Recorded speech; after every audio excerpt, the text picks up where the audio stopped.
Let me tell you a story, folks. A tremendous story. The story that sorry. The best story you've ever heard, believe me.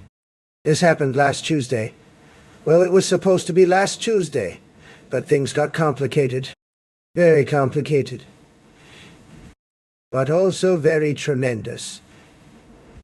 So I'm sitting in Mar-a-Lago, having the most beautiful Diet Coke. The best Diet Coke, by the way. Nobody serves Diet Coke like we do at Mar-a-Lago. When Elon Musk calls. Elon, as you know, is a genius. Not as much of a genius as me, but still a genius. He says, Donald, I need your help. I built something incredible. Now, when Elon Musk says he's built something incredible, you listen. This is the guy who put cars in space, folks. Cars. In space. Although, between you and me, I could have done it better. I would have put a Trump Tower in space. Think about it. The first building on Mars could have been a Trump property. But I digress. So Elon comes over to Mar-a-Lago with this huge contraption. It looks like a golf cart had a baby with a spaceship, and then that baby went to knit. Very complicated stuff. All these buttons and screens and things that go beep, beep, beep, beep. I said, Elon, what is this beautiful machine? He says, it's a time machine, Donald. We can travel anywhere in time. Now, I've seen a lot of things in my life. I've built the most beautiful buildings, made the greatest deals, had the biggest rallies. But a time machine, that's something special. Dad, that's tremendous. I said, Elon, you magnificent genius, though not as magnificent as me. Let's take this baby for a spin. Jeff Bezos happened to be there too. He was delivering some packages or something. That's what he does, right? He delivers packages. Anyway, he sees the time machine, and his eyes get all wide like a kid in a candy store. Not just any candy store, the most beautiful candy store you've ever seen. He says, can I come too? Now, normally I wouldn't want Jeff Bezos tagging along on my adventures, but I'm a generous man. Very generous. Some say the most generous. So I said, fine, Jeff, but you're riding in the back. We all pile into this time machine, and Elon starts pressing buttons like he's playing the world's most expensive video game. Suddenly, everything starts spinning and flashing and making noises like the 4th of July and Christmas had a baby. Very exciting stuff. Where are we going? I shout over all the noise. I thought we'd visit ancient Rome. Elon yells back. See how they built their empire. Tremendous idea. I say, I've always admired the Romans. Great builders. Not as great as me, but great nonetheless. I could have given Caesar some tips. But something goes wrong. Very wrong. Instead of ancient Rome, we end up somewhere with a lot of water and ships with big sails. And there are men with swords and eye patches running around yelling things like, Ahoy, matey!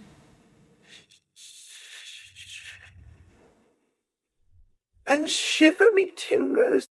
Elon, I say, I don't think this is ancient Rome. Jeff Bezos looks around and says, I think we're in the Caribbean, in the 1600s. These are pirates. Pirates? Can you believe it? Real pirates. Not the fake news pirates you see in movies, but actual pirates with actual swords and actual parrots. Very authentic pirates. One of them, a big guy with a beard that could house a small family, comes up to us and says, Ahoy there, strangers! What brings ye to Tortuga? Now, I've negotiated with world leaders, business tycoons, and Hollywood executives, but I've never negotiated with a pirate. But you know what? A deal is a deal, whether you're in a boardroom or on a pirate ship. I step forward and say, "Greetings, Mr. Pirate. I am Donald Trump, the most successful businessman in history, and these are my associates, Elon, the genius, and Jeff, the package guy." The pirate looks confused. "Trump, never heard of ye. But ye dress fancy, like ye got gold." "Do I have gold?" I laugh. "Friend, I have more gold than you can imagine. The most beautiful gold. Gold so beautiful, it makes other gold jealous. This gets their attention real quick." Suddenly, we're surrounded by pirates, probably 20 or 30 of them, all with swords and pistols and attitudes. Not good attitudes either. Very hostile attitudes. The captain, this guy with a huge hat and a parrot that kept saying things I can't repeat, steps forward and says, "If ye have gold, then you'll be sharing it with us, whether you like it or not." Now, this is where my tremendous negotiating skills come in handy. I look at this pirate captain, and I say, "Captain, what's your name?" "Captain Blackbeard the Terrible," he roars. He roars. "Captain Blackbeard," I say, "you seem like a smart man, a very smart man. Let me make you a deal. Instead of taking our gold, how about we help you get more gold?"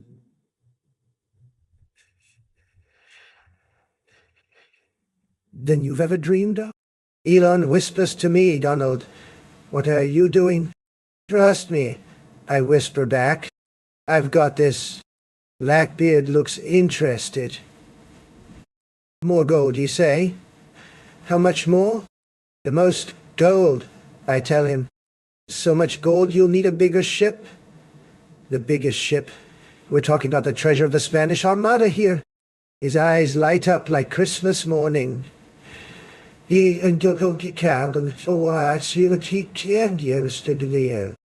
Spanish treasure? That'd be impossible. It's hidden somewhere no man can find. "No man, perhaps," I say with my most confident smile. "But I'm not just any man. I'm Donald Trump. I find things that can't be found. I make deals that can't be made. I win when everyone says I can't win." Jeff Bezos is looking at me like I've lost my mind, but Elon is starting to smile. He's beginning to understand the plan. "And what would ye be wanting in return?" Blackbeard asks suspiciously. "Simple," I say.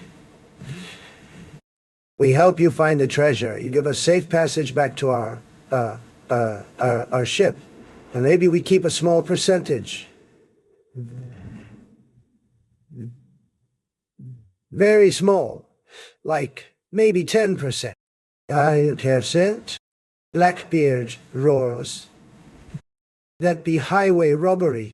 Captain," I say, holding up my hands. "Let's be reasonable here. Without us you have 0% of a treasure you'll never find.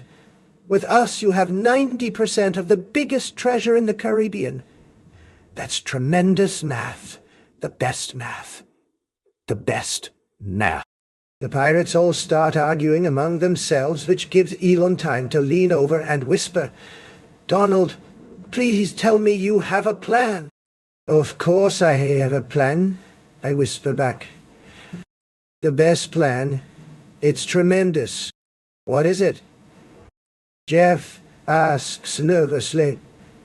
"We're going to find that treasure," I say.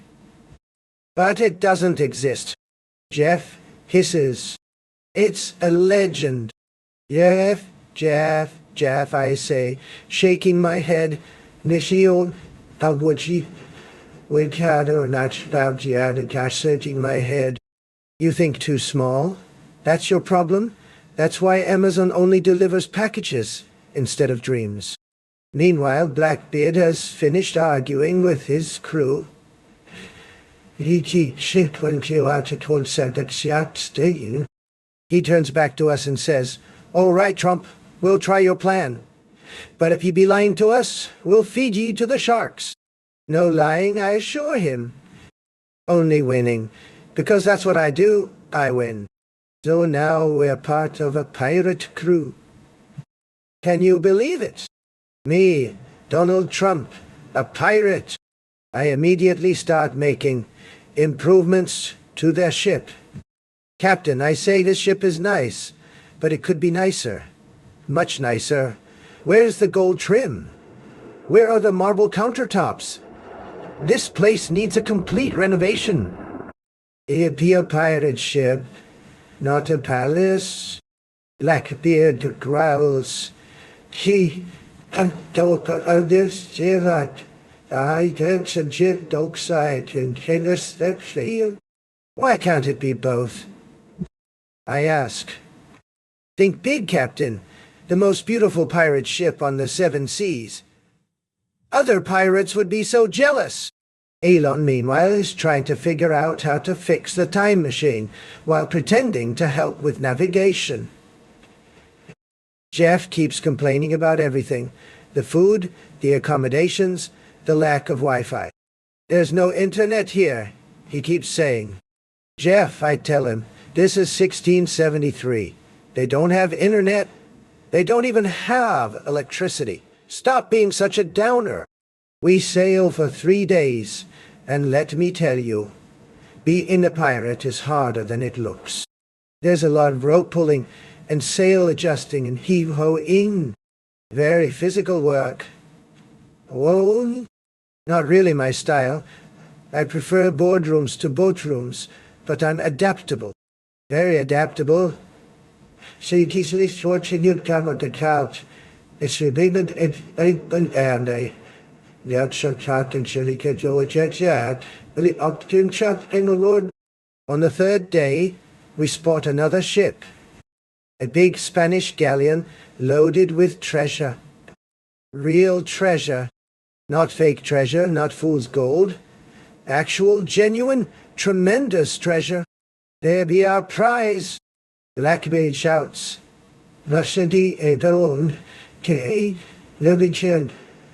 Black soon that. But all hands, prepare for battle. Now I've been in a lot of battles, mostly legal battles and business battles. But this is my first actual battle with cannons and swords. Very exciting stuff, but also very dangerous. Captain, I say, before we start shooting cannons and swinging swords, let me try something different. What be ye thinking, Trump? Let me negotiate with them. I'll make them an offer they can't refuse. Blackbeard laughs so hard his parrot falls off his shoulder. Negotiate. With Spaniards, they'll run you through before you can say, Buenos dias. Trust me, I say. I've negotiated with tougher crowds. Ever try to get a permit in New York City? This will be easy. So they put me in a small boat with Elon and Jeff, and we row over to the Spanish ship. The Spanish captain? A fancy guy with a mustache that probably takes an hour to wax every morning. Looks down at us suspiciously. Que quieren? He shouts. Now, I don't speak much Spanish, but I know enough to get by. Lady Tio watching, but so sad or to the mighty deal. I spent a lot of time building properties in Florida after all. I cup my hands and shout back, Hola, soy Donald Trump. Vengo en paz. This gets their attention. They lower a rope ladder, and we climb aboard. The Spanish captain introduces himself as Captain Rodriguez, and he speaks pretty good English. Senor Trump, he says, what brings you to these dangerous waters? Captain Rodriguez, I say, you seem like a reasonable man, a smart man. Let me ask you something. How would you like to make a deal that benefits everyone? What kind of deal? He asks suspiciously. Here's the situation, I explain. Those pirates over there want your treasure. They're going to attack you whether you like it or not. But I'm going to make you an offer. Give them half your treasure, and I'll make sure they let you sail away safely with the other half. Captain Rodriguez looks confused. But, senor, why would I give them anything? We have cannons. We can fight. Captain, I say, fighting is messy. People get hurt. Ships get damaged. 631 wins. You keep half your treasure, they get half your treasure, and nobody has to walk the plank. Elon and Jeff are watching this conversation like it's a tennis match. Back and forth, back and forth. And what do you get out of this, Senor Trump? Rodriguez asks. We? Me? I get the satisfaction of bringing peace to the Caribbean. Also a small finder's fee. Very small. Maybe 5% from each side. Captain Rodriguez thinks about this for a long moment. Then he starts laughing. He starts laughing. Senor Trump, you are either the smartest man I've ever met or the craziest. Why not both? I say with a big smile. Long story short, and believe me that this is the short version, we make the deal. The pirates get half the treasure, the Spanish keep half the treasure, and we get our small percentage from both sides. Everyone's happy. Well, mostly happy. Which she went out to Josh and there's still some grumbling, but that's normal in any negotiation. But here's where it gets really interesting. While we're dividing up the treasure, Elon finally gets the time machine working again. Donald, he calls out, we need to go now. Why the rush? I ask. Because I just realized something, he says. We can't change history. If we stay here much longer, we might create a paradox. Now, I don't know much about paradoxes, but Elon seems worried. And when Elon Musk is worried about something involving science, you listen. We quickly say goodbye to our pirate friends. Blackbeard gives me a big hug and says, Trump, ye be the strangest man I ever met, but ye be all right by me. If ye ever want to be a pirate full-time, ye got a place on me crew. Thank you, Captain, I say. That's the nicest offer I've gotten all week, but I've got buildings to build and deals to make in the future. We jump back into the time machine, and Elon starts pressing buttons again. Everything starts spinning and flashing and making those same noises. Set coordinates for Mar-a-Lago, Tuesday 33 N. I shout, Dr.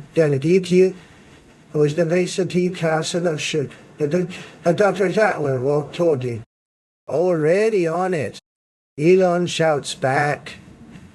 Elon shouts back. Jeff Bezos, who has been quiet this whole time, suddenly says, wait, what about the treasure we got? What happens to it when we go back to the future? This is a very good question. We all look at the bag of gold coins and jewels we earned from our negotiating.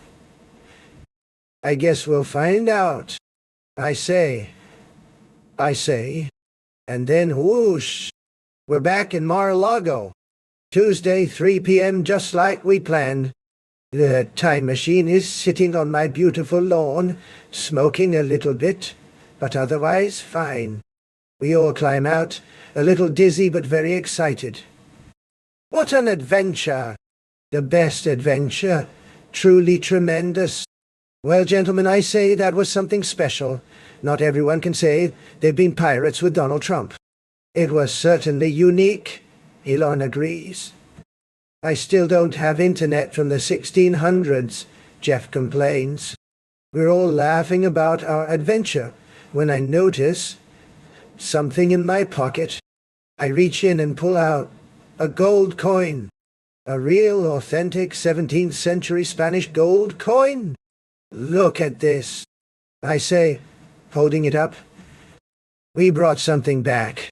Elon and Jeff check their pockets too, and they each have coins as well. Proof that our adventure really happened. This is incredible. Elon says, we actually traveled through time. Of course we did, I say. I told you it would work. When has Donald Trump ever been wrong about anything? They both look at me like they want to answer that question, but they're too polite. So I say, same time next week? I'm thinking maybe we visit the Wild West. I bet I could make a great sheriff. The best sheriff! Other sheriffs would be so jealous.